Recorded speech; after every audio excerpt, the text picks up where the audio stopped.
Yeah, so this is, again, a good question because cool is a bit subjective. Cool can be like, how have I used AI to give myself more time back so I can spend more time with my son, right? Cool for some people might be, look, I did a caricature of me and my husband, you know, like look how cool this is, you know? So it's like, which is, again, it's kind of funny because I'm like, I don't want to use AI for things that are just like for fun. I think that it can be okay. For sure. But I spend a lot of time, there's another question we get into, but I spend a lot of time in this program called Higgsfield, which is great for image and like it's a whole media AI studio. It's plugged into all of the AI. So if you imagine we have these things like ChatGPT, Claude, Gemini, well, like whatever, Perplexity, right? And then you have this thing called Higgsfield, which is, it's all about media creation, images and video. It's combined it's connected to all of them. You have to pay an additional thing for it. Yeah.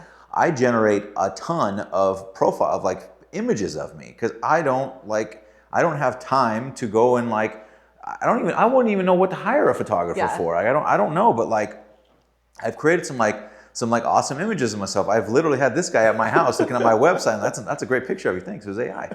You know, I'm like, all right, Miles, we need to try that one. Oh no, I've seen people do stuff like headshots and stuff like that. They really take a messy photo of themselves and AI like totally makes them clean it up, shave it, like all that. That's right. That's right. I develop processes for my clients to help them use this thing. So it's like literally, this is going to be your client. This is going to be your workflow to help you create more profile pictures and whatnot. Anyways, I'm bringing that example up because I do this cool thing that's actually going to help me with my business.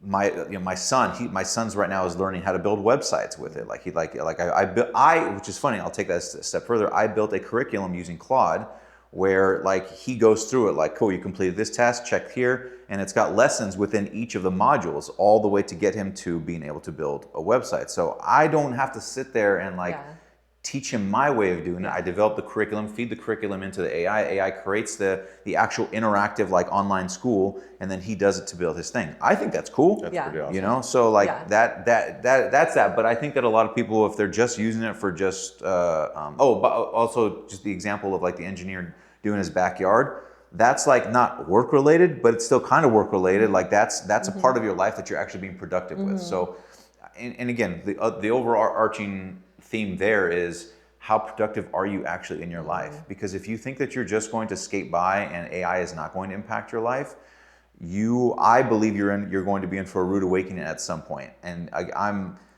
as blessed as I am in my life. I wake up with anxiety a lot of days because I do get concerned about how fast things are moving. And I don't want to be the individual that wakes up one day and I was like, well, the world passed me by. I already feel like that enough, like with my son. So along those lines, like what are some warnings that you would give in terms of using AI? Like for example, right, I've heard it's important to be cautious of what do you give it access to that could go into your personal banking accounts and your clients, you know, for us, handling real estate transactions, like their personal info. Are there any things that you would say you need to kind of, here's a warning or be careful or don't do this with it?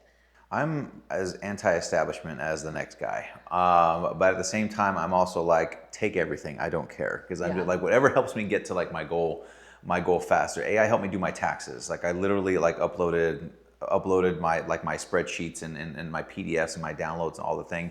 I walked into my meeting with my CPA, I had created zilch. I didn't create anything, forms, nothing filled out. I just literally sat there and asked him, what do you need from me? Bloop, bloop, bloop, bloop, bloop.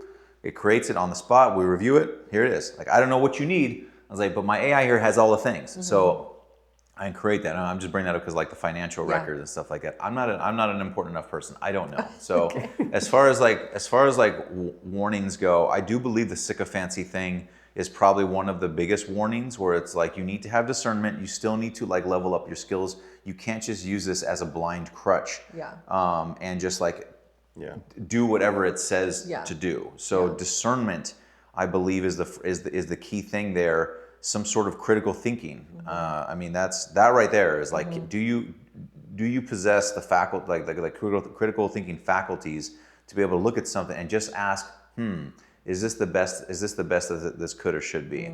So, I mean, that's like the first, maybe the first and probably the best thing that I could give anybody as far as like flags go.